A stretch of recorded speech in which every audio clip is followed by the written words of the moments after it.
have to. Hello friends and welcome back to the channel. If you're new here, my name is Rob. Parked right outside this garage door is Big Rob's van, and today we're going to be looking at a solar panel. This is a 100-watt solar panel that I was sent by a company called MHPOWOS. I don't know how to pronounce some of these companies, but it is, I believe, I say Powers, but it's P-O-W-O-S, MHPOWOS.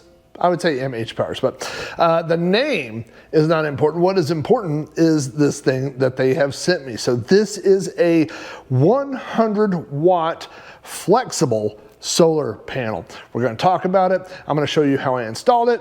We're going to test it. I'm going to tell you everything about it in 5 to 10 minutes here. So right off the bat, here is what you need to know. This is 100-watt maximum, and it is flexible. So as you can see, I have it, I put a box underneath here just to show you. But if I hold this thing up, this is exactly 2 foot across, and it is 40 inches long. So you can kind of do the math and see, I mean, that's a relatively standard size for these types of solar panels. Also on the top here, what you can see is on the 100-watt panel, which is what this is, you have these little eyelets. There are 6 of them. On the 200-watt panel, which they also sell, there are 8 eyelets. And so you can install this in a lot of different ways on your van. I have flexible solar panels on the top of my van, and I installed it with Flexi Seal and Permabond tape. So my solar panels are literally taped to the top of my van. They say this solar panel weighs 7 pounds, or like 6.5 pounds, I think is what it says. To put that in perspective, I looked it up, and a large Supreme pizza weighs between 4 and 5 pounds. So basically this is like the same weight as a pizza. So I opened this up yesterday. You can see here in the box came with a little bit of cardboard damage, but this thing is packed so well, plus it's flexible, so it didn't get hurt in shipping. There was no problems with it. There's lots of foam boards inside here, so the solar panel arrived perfectly fine. Inside the box, you will get a manual. You get the solar panel. On the back, there's a sticker that shows you some of the details, the specs about these solar panel, but you can look that stuff up online as well. Hard connected to the solar panel are these 2 cables. If you're not familiar with solar panels, these are called MC4 connectors. You can't hook them up wrong because one is male and one is female. So every time you hook this up to extension cables or to an adapter, there always is going to be one male and one female, so you can't do it wrong. They literally made this where it can't be done wrong. If you're gonna daisy chain solar panels by using either serial or parallel, however you want to do that, you're going to do the same thing. You would just connect these to each other. I've got a different video about, there's lots of videos out there about how to daisy chain solar panels, but you could do that, and there's advantages and disadvantages. We won't get into that. What we want to get into is how does this thing work? And so I have 2 solar panels, like I said, permanently installed on top of my van. Now, I have 2 200-watt panels, and I'll tell you in just a second why I went with that over a 100-watt panel. The first thing that I wanted to try, now if you've watched some of my other videos, you know that I recently purchased a trailer that we turned into a camper. That's the Lady Van. The Lady Van has a power station in the back, a big, one of the big, it's a 1,000-watt battery, but I don't have any way to charge it other than if we go to a campsite, I can plug it in, but I don't have any solar, and I don't have any 12-volt power or anything like that to charge it. So what I would like to do is put a solar panel on the back of the camper, but maybe not permanently on the roof. I don't have very much roof space back there because I have a MaxxAir fan, and there's a luggage rack that's already installed up there, which I would have to remove.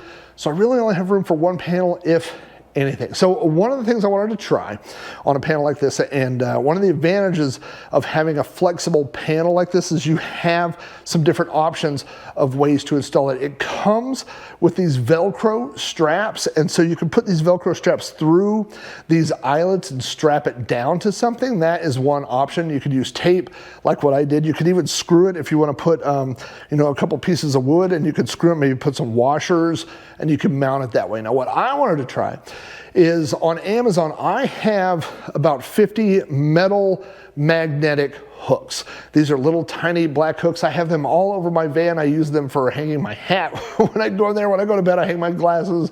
I have these magnetic hooks all over the ceiling. And so what I wanted to try is to see if I could mount this to the side of my van using those magnetic hooks. Now, one thing I'll tell you about magnetic hooks, the strength is when they are hooked like to a ceiling and you're pulling down, they're very strong. If you put them sideways, like on a door or the side of a van, they're not as strong. But I was able to line up magnetic hooks on all the eyelets, stick this directly to the side of the van, and it worked. It held it up with those little magnetic hooks. Now I will tell you, we had a relatively strong gust of wind, and it did take the panel right off the side of the van. But if you're in a, and that was really like a gust of wind. So if you're just in a place that's just having normal wind, or maybe you're out by the lake and there's not a strong wind, I think that's probably a possibility.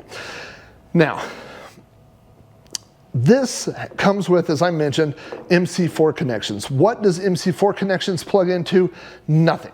Nothing plugs into MC4 except for extension cables and adapters and things like that. So if you are looking to start your journey into adding solar to an RV or a boat or a van like I did, you will be buying other things. So one of the things, my battery that I have in my van, which is all powers, has another connector, a different connection called XT60. So I had to purchase an adapter that goes from MC4 to XT60. Now, some other batteries, like I think Jackery, they have a barrel style adapter, and you can also buy MC4 to that barrel style adapter for charging with solar.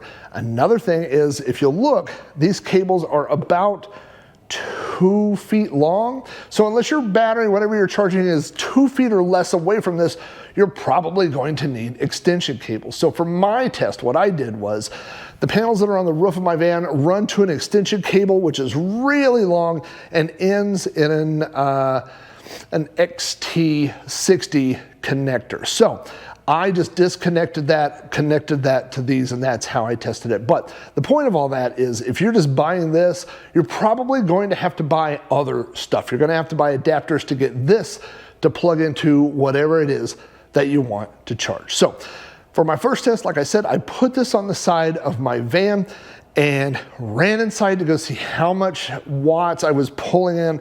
This is a 100-watt panel, and I was pretty disappointed with my first test. As you can see in this clip, I was only pulling in about 5 watts.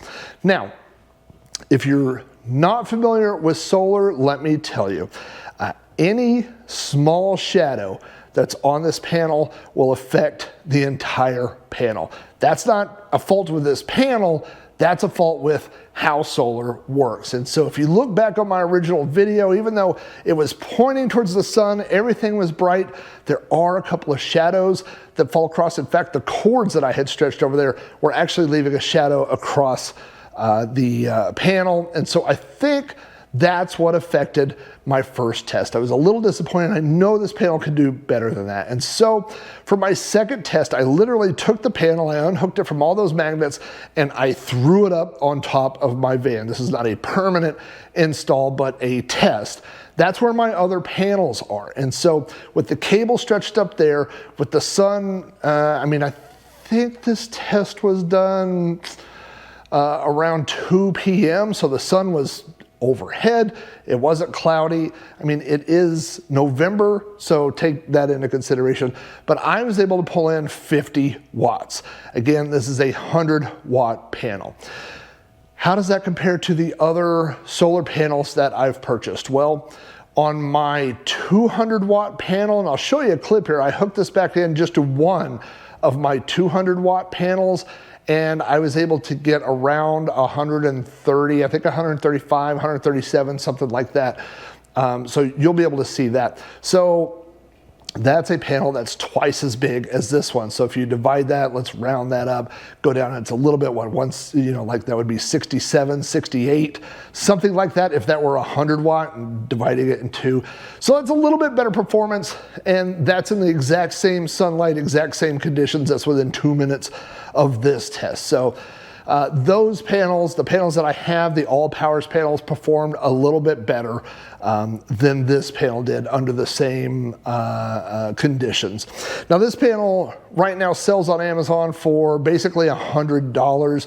If you order it from their website, they have free shipping. If you order it from Amazon, you also get free shipping. So I think they're going to send me a discount code, so check down in the description. If I have a discount code by the time I've posted this video, I will put that down in the description. Is 5 or 50 watts the maximum I think you'll get out of this? No. I think during the summer, during peak sun hours, things like that, if you want to mess with the angle, you want to do all that, putting these types of things flat on the top of your van is not really the best installation method. If you're going to put it on something like the foldable ones that you've seen, you notice they're all at an angle, like a 45-degree angle, and so those are going to catch the sun a little bit better.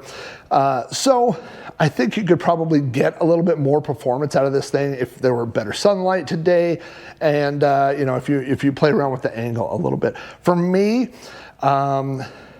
my problem with, and it's not this panel particularly, it's with the 100 watt panel, is that I have limited real estate on top of my camper. I really only have room for one panel. So if I'm gonna buy one panel, I would probably upgrade and buy a 200 watt. Now, this company sells a 200 watt one. It's exactly double the price. It's $199 instead of $99. So now I will say, if you look on Amazon, you might find it on sale. You might find other panels that are in the same class that are the same price or a little bit cheaper. So, always shop around when you're looking for solar panels. I like this panel. I think it's okay. It performed about like what I thought it would. On my 200 watt panels, I've never got 200 watts. I think 140 is about the most I've ever got out of one, in fact. So, that would be about 70 watts. This did about 50. Again, I think you could get more. I keep saying that because I don't want you to think, oh, it only did half of what is advertised. I think you'll get more than 50. I don't think you'll ever get 100. No solar panel performs to the 100% capacity. It just doesn't happen. So I think this panel is okay, like I said. So if you're in that market for the 100 watt area, you're just starting to get into solar, you're not like me, I'm a tech geek guy. I'm always charging tablets and laptops and things like that. So I need lots of power.